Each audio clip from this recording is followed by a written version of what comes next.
Hello guys, in today's video I will be showing you how to fix Temu.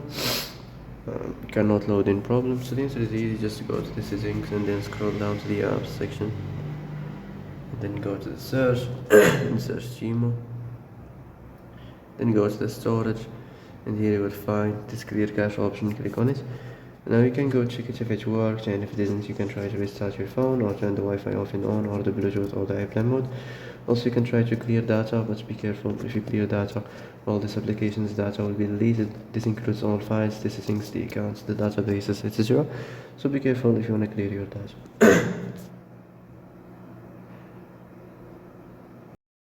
And that's it for today's video. I hope this is the answer you've been looking for.